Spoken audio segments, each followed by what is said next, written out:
Bonjour, vous voulez acheter un détecteur pas trop cher? Je peux vous proposer cette machine qui est tout simplement le Gold Hunter Frogman T90. Alors bien sûr, il vous fait penser à une certaine machine, mais ça n'a rien à voir avec cette fameuse machine qui vous pouvez penser. Alors nous allons parler déjà du disque.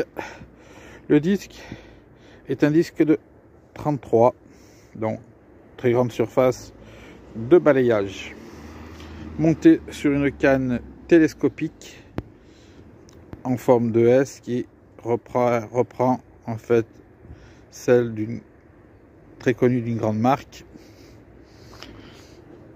Le boîtier vous fait penser aussi, mais non, c'est plus large, c'est plus épais et c'est filaire. Donc tableau de commande avec différentes fonctions, c'est-à-dire que là aussi vous avez la lumière pour le rétroéclairage de l'écran. On va l'allumer, ça sera plus simple. Voilà. Donc indice de profondeur qui apparaît ici, les indices de conductivité, l'échelle de conductivité, le niveau de batterie. Ici vous avez le programme, c'est-à-dire que si vous appuyez là, ça change de programme. Voilà, 4. Et si vous êtes en tout métaux, vous appuyez ici. Et là vous êtes en AM, donc tout métaux. Donc ça donne, le son il donne ceci.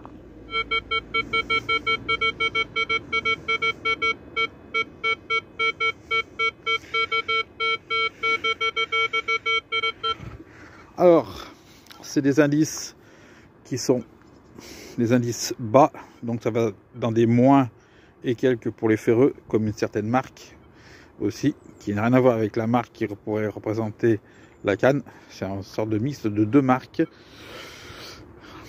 Je précise bien, en principe. Pas, je dis pas que c'est de la marque à l'intérieur ou quoi que ce soit, c'est le même principe.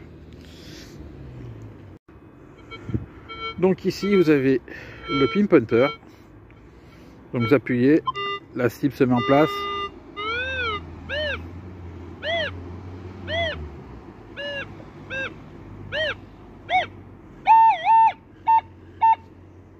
Voilà, donc la cible était bien là. Alors là vous avez un bouton qui vous permet de mettre un casque sans fil Bluetooth. Vous appuyez, il s'active le casque ici. Il recherche le casque. Si vous voulez pas de casque, vous appuyez. De toute façon, il n'y a pas d'entrée casque pour mettre un casque filaire. Vous êtes obligé, si vous voulez un casque, d'avoir un casque sans fil. Ne vous inquiétez pas, il est livré avec un casque sans fil de pas très bonne qualité, mais il a un casque sans fil. Donc là, vous avez aussi un bouton de prospecting. Vous appuyez dessus, vous allez voir, c'est la pioche qui apparaît. Voilà. Vous réglez la sensibilité et tout ça. C'est vraiment... Voilà, vous voyez.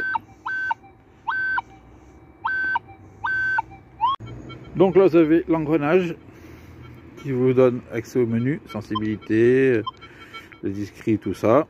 Le volume de l'haut-parleur.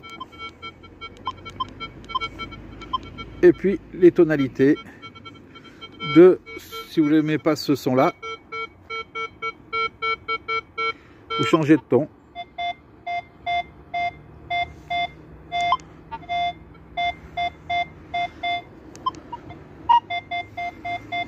Alors vous êtes en 4 tons. Et puis vous avez, comme sur une certaine marque, le 99 tons.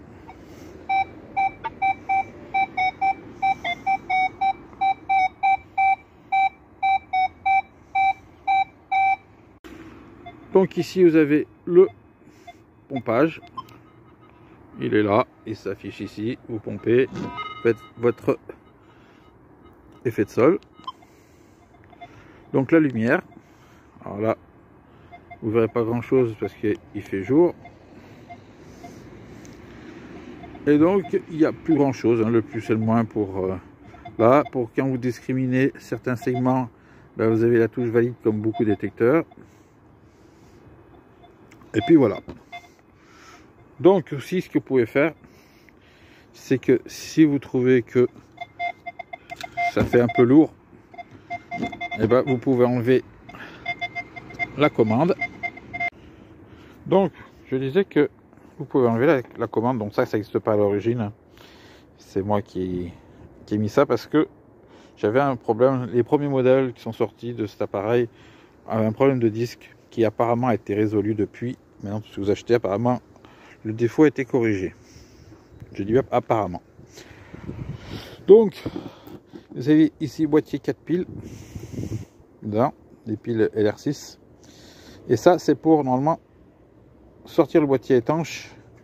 Parce que, et en fait, le truc, il est étanche. Vous pouvez aller le mettre dans l'eau complètement, le boîtier. Vous pouvez faire du sous-marin avec. Voilà.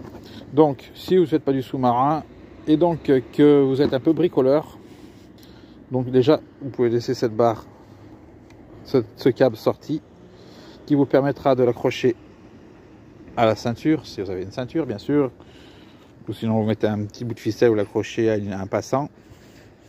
Et l'idéal, ce serait en fait de rajouter à peu près 1 mètre de câble. Vous voyez, vous faites une broche comme ça, mais vous rajoutez 1 mètre de câble par rapport à celui-là. Vous rallongez et ça vous permettrait de mettre votre boîtier à la ceinture ou faire un système avec une velcro pour le tenir comme sur une certaine marque au poignet et avec d'un brassard. Alors ça, il faut trouver le brassard qui pourrait rentrer dedans, mais ça c'est encore pas un problème si vous savez vous débrouiller un petit peu. Donc je vous dis, rajoutez 1 mètre de câble et ça vous permettrait d'avoir un détecteur super méga léger. Bien sûr, si vous mettez la ceinture, vous servirez du son parce que ce sera dur un peu de voir les indices. Si vous mettez à la poignée, vous aurez les deux. Voilà. Bon, pour finir, il fait pas bien grand une fois que vous l'avez mis dans le coffre. Vous voyez, ça se replie, télécommande jusqu'à ras du repose-bras, disque replié jusqu'à ras pratiquement de la poignée. Reste le prix. Eh ben, le prix c'est simple, regardez l'affiche.